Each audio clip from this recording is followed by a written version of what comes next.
तक तोड़िए नहीं तब तक छोड़िए नहीं। कि एक मोतियाबिंद नाम आपने सुना होगा, वहाँ हमारे मोदी जी ने, उनकी सरकार ने, उनकी विधायक ने मोदियाबिंद फैला दिया है।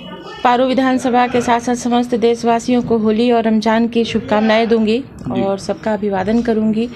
हाथ जोड़कर प्रणाम करती हूं कि सभी लोग सौहार्दपूर्ण तरीके से होली और रमजान का महीना चल रहा है अच्छे से मनाएं। और बहुत खुशी का प्रतीक है ये दोनों त्यौहार, और भाईचारे का प्रतीक है, रंगों का त्यौहार है होली। तो मिलजुल कर मनाएं, अराजकता न फैलाएं। राजनीतिक गलियों में भूचाल तो पैदा होगी ही ना, क्योंकि देखिए हमारे यहाँ 20 वर्ष की जो राजनीति जो मैंने अभी गेस करी है कि उसी पर मैं बताऊंगी, 20 से ज़्यादा मैं नहीं बोलूँगी, क्योंकि 20 वर्ष का ही एक लिमिट है अभी बीजेपी सरकार का। तो वहाँ पर बीजेपी सरकार ने ऐसी अराजकता फैलाई है कि एक मोतियाबिंद नाम आपने सुना होगा, वहाँ हमारे मोदी जी ने, उनकी सरकार ने, उनकी विधायक ने मोदियाबिंद फैला दिया है और 5 किलो अनाज और मुफ्त सिलेंडर सेवा देकर बस जनता को ठग रहे हैं और दूसरे बची खुची असर पूरी कर रहे हैं हमारे राजद नेता। तो दोनों का मिला जुला असर दिख रहा है। तो इन सब का निवारण मैं कर रही हूँ, धीरे धीरे कर ही दूंगी। और जो हथियार इन लोगों ने यहाँ पर जनता पर चलाया है, जनता जनार्दन पर, उस चीज़ को जनता जनार्दन खुद आगे आकर अब तोड़ देगी।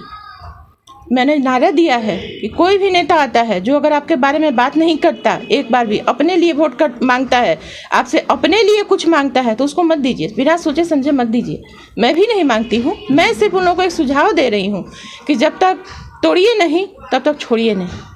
क्या विकास का परिभाषा 20 वर्ष का ही दे देती हूँ। पहले विकास की परिभाषा नंबर 1 है कि सरैया पुल की स्थिति देख लीजिए, पूरा सरैया जो बीच बाजार है उसकी स्थिति देख लीजिए, क्या वहाँ पर एक फ्लाईओवर की व्यवस्था नहीं होनी चाहिए थी? तो एक परिभाषा ये है। दूसरी परिभाषा ये है कि बसरा बाजार पर, पारू में ही है विधानसभा में, बसरा बाजार पर एक सामुदायिक स्वास्थ्य केंद्र है, वो 5 पंचायतों को मिलाकर बना है और उसकी लागत हमारी सरकार ही कहती है कि 7.5 करोड़ रुपए आई। ये मैं नहीं कहती, वहाँ की जनता जनार्दन कहती है और वहाँ की सरकार के लोग जो है वो लोग कहते हैं कि 7.5 करोड़ रुपए लगाकर वो बनाया गया। तो उसमें आज तक एक पेशेंट नहीं बैठा है, अभी जाके देखिए ताला पड़ा है। उसमें एक दाई है जो बाहर से ही झाड़ू पोछा करके चली जाती है, न उसमें एक पेशेंट है न उसमें एक डॉक्टर है। तो किसके इलाज के लिए वो खोला गया है? उसकी क्या ज़रूरत थी बनाने की? वो एक है। तीसरा मुद्दा है गोरीगामा पंचायत में, देखिए वहाँ भी 5 पंचायतों को मिलाकर एक पंचायत भवन का निर्माण किया गया है, मिनी पंचायत भवन बनाया गया है। उसकी लागत भी सरकार ने बताई है कि 3.5 करोड़ रुपए हैं। 3.5 करोड़ रुपए कहने में लगता है ना, 7.5 करोड़ में हमारा सामुदायिक स्वास्थ्य केंद्र बना है सरैया में, हाँ, और यहाँ भी सरैया प्रखंड ही है, यहाँ 3.5 करोड़ रुपए लगा के टोटल देखते रहिए कि कितना कितना पैसा लगाकर कैसे कैसे बिल्डिंग बने हैं। और इस बिल्डिंग में भी, पंचायत भवन में भी, जो 5 पंचायतों का मिलाकर मिनी पंचायत भवन बनाया गया है, क्या उसमें आज तक एक मुखिया सरपंच बैठे हैं? एक भी सभा वहाँ की गई है? कोई पंचायती हुई है? कोई ग्रामीण सभा लगी है उस पंचायत भवन में? नहीं लगी है। जाकर पूछिए वहाँ। ये मैं नहीं कह रही हूँ, ये वहाँ के लोग कह रहे हैं। मैं तो सिर्फ इंक्वायरी करके, ये गड़े मुर्दे हैं जो जनता के पैसों को लेकर, छीनकर, सरकारी फंड को लेकर वहाँ पर घपला किया गया है। ये सारी स्थितियाँ हैं। क्या बताऊँ, एक एक बताऊँ?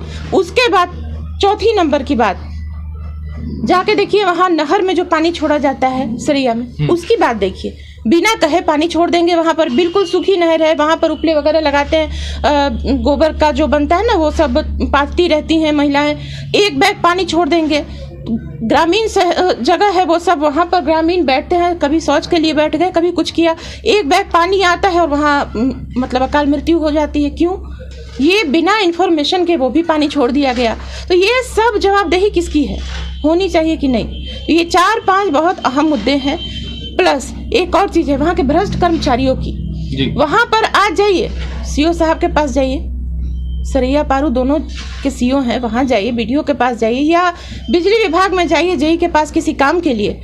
अभी कई ग्रामीणों को मैंने देखा है कि मुझे गाड़ी रोका, जबरदस्ती दौड़ के, रुकिए मैडम रुकिए। मैं बोली क्या बात है? मैं रुकी, उतरी, पूछा उन लोगों से, तो लोगों ने बताया कि देखिए मैंने 3,000 का भी बिजली चलाया और मुझे 7,000 8,000 रुपया वहाँ भरना पड़ा, ऐसा बिल बन के आया है। तो ये सब क्यों है भाई? जो बिजली उपयोग ही हम नहीं कर रहे हैं, जितना हमारा यूनिट नहीं उठ रहा है उतना हम भर रहे हैं, तो ये सब क्यों फैल गई है व्यवस्था? इसको सही से देखो, बिजली का यूनिट टेस्ट करो, कितना निकलता है, कितना यूनिट बिजली चला, उतना का रिपोर्ट बनाओ, उतना ही पैसा लो। अब ये अनर्गल, अब चूंकि होली आ रही है तो होली में भ्रष्ट कर्मचारी हमारे इसी वजह से लूटना शुरू करेंगे कि भाई आपका इतना हुआ है तो इतना देना ही पड़ेगा। अरे क्यों देंगे हम? जितना यूनिट का हमने बिजली जलाया उतना ही देंगे ना। तो ये सारे मुद्दे हैं, छोटी छोटी बातें हैं। कल मैं गई थी, आपको यहाँ एक पंचायत में गई थी, बसंतपुर उत्तरी है, वहाँ पर मैं गई थी। वहाँ महिलाओं के बीच जब सारी बातों को रखा तो रोने लगी, फूट फूट कर रोने लगी। और सबसे बड़ा उनका मुद्दा था परेशान होने का कि उनका परिवार उनके पास नहीं है, उनका भाई भतीजा बेटा उनके पास नहीं है। दुख सुख में जो साथी बनने की बात होती है वो वहाँ पर नहीं है, पलायन है। यहाँ सबसे बड़ा मुद्दा हमारा पलायन है। 20 वर्ष में हमने विधायक जी को यहाँ पर एक ही आदमी को 20 वर्ष दिए, और 20 वर्ष में कल कारखाना फैक्ट्री नहीं खोलना पार लगा, बढ़िया स्वास्थ्य केंद्र यहाँ चालू हालत में रखे, ये पार नहीं लगा, उचित शिक्षा दीक्षा नहीं थे, रोड गली नाली यही सब देखेंगे। 5 करोड़ रुपए आते हैं हमारे विधायक को प्रति विधानसभा सालाना उसके विकास के लिए। क्या जाके पारू विधानसभा में देखिए, चूंकि मैं वहीं से हूँ, मैं फोकस कर रही हूँ वहाँ पर, तो जाके देखिए कि कहीं भी ये मामला समझ में आता है विकास का। किसी भी एक कोने में अगर विकास का मामला समझ में आ जाए तो समझेंगे कि विकास हुआ है, 20 वर्ष में विकास हुआ है। लेकिन 20 वर्ष में 3 विकास तो मुझे दिख रहे हैं जो विधायक जी के यहाँ जरूर है। पहला, उनका आवास देखिए, जो उनका विधायक रोड के नाम से उनके घर जाने वाला जो रोड है, उस रोड को देखिए, एक तिनका भी नहीं मिलेगा उस पर गंदगी का, एकदम लगेगा झाड़ू पोछा मार के एकदम फ्रेश फाइन करके रखा गया है। दूसरी चीज़ है, विधायक जी का होटल सिमना जैसा मुजफ्फरपुर में देखिए, 4 5 तल्ला उनका होटल झूम रहा है। क्यों? ये जनता के नाम पर भी है क्या? किसके नाम पर है? 3 4 4 पेट्रोल पंप है, ये जनता के नाम पर भी है क्या? कि उनके स्टाफ के खुद नाम पर है, उनका ड्राइवर के नाम पर है, उनके यहाँ जो खाना बनाता है उनके नाम पर है? नहीं है, ये विधायक जी के नाम पर है। का है तो विकास किसका हुआ? हमारे विधायक का हुआ। और विधायक को आज देखिए तो धरना प्रदर्शन करने बैठ जाते हैं, नौटंकी करते हैं वहाँ पर। अभी रूपा हत्याकांड में गोपालपुर में जो हुआ है, क्या हुआ है? सरकार उनकी क्या? विधायक जी वो खुद विधायक की सीट पर बैठे हैं, सांसद उनका, प्रशासन उनका, उनके फोन पर काम हो सकता है, तो वहां पर धरना प्रदर्शन किया जा रहा है। किस खुशी में? विधायक को भी कहीं सुना है धरना प्रदर्शन करते अपने क्षेत्र में? नहीं सुना है। लोग जाते हैं विधायक के यहाँ घेराव करने, जनता जनार्दन जाती है, विधायक नहीं करता।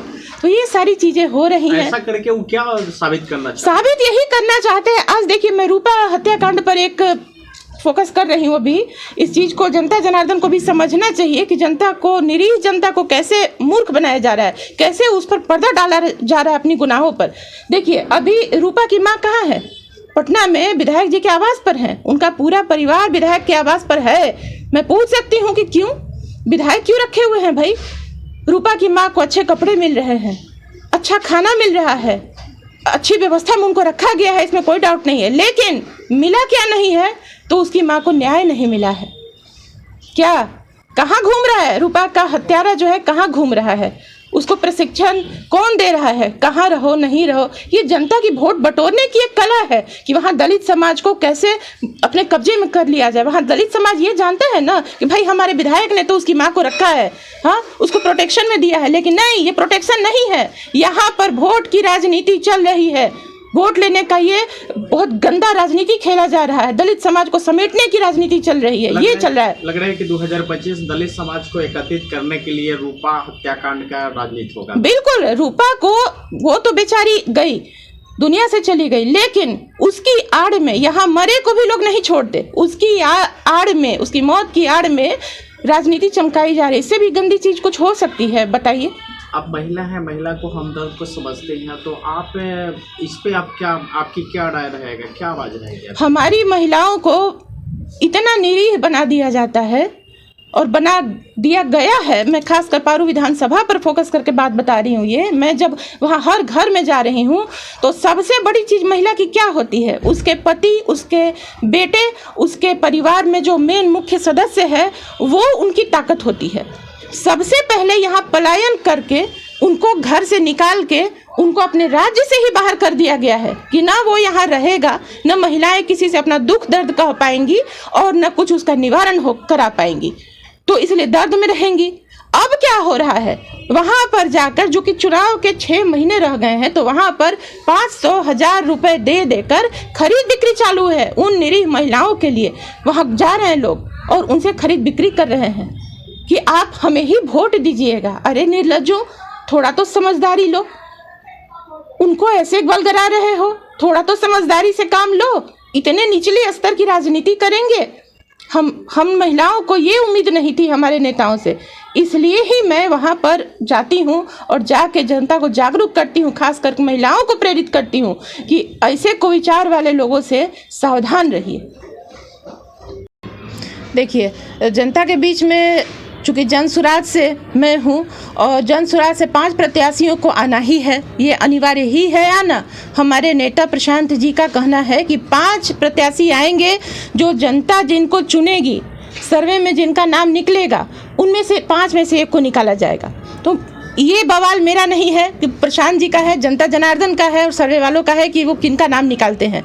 लेकिन मुझे कहिए तो पर्सनली मैं टिकट की होड़ में नहीं हूँ, मैंने ऐसा बोला नहीं है कि मुझे ही टिकट मिले। हाँ, चूँकि मैं जनता जनार्दन के दुख दर्द को देखती हूँ इसलिए व्यवस्था है मेरी कि मैंने जाके पर्चा भरा है, पर्चा भरा है जनसुराज में, प्रत्याशी के रूप में मैं आ गई हूँ। और आदरणीय प्रशांत जी ने मुझे कहा भी है कि अब आप कहीं सभा रखिए या जनता जनार्दन के बीच में जाइए तो आप कह सकते हैं कि आप प्रत्याशी के रूप में आए हैं, ये मैं आदेश लेकर आई हूँ। तो ये बात मैं हर जगह बोलती हूँ।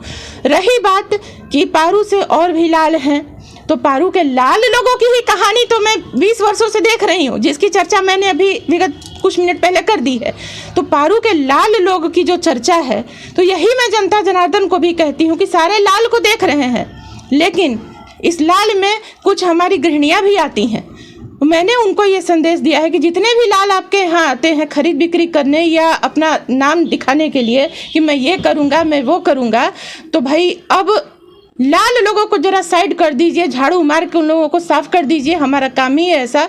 और सीधा उनको स्ट्रेट फॉरवर्ड एक बात में समझाइए कि अगर मेरे लिए कुछ काम करना है तो आइए, नहीं तो जब तक तोड़िए नहीं तब तक छोड़िए नहीं।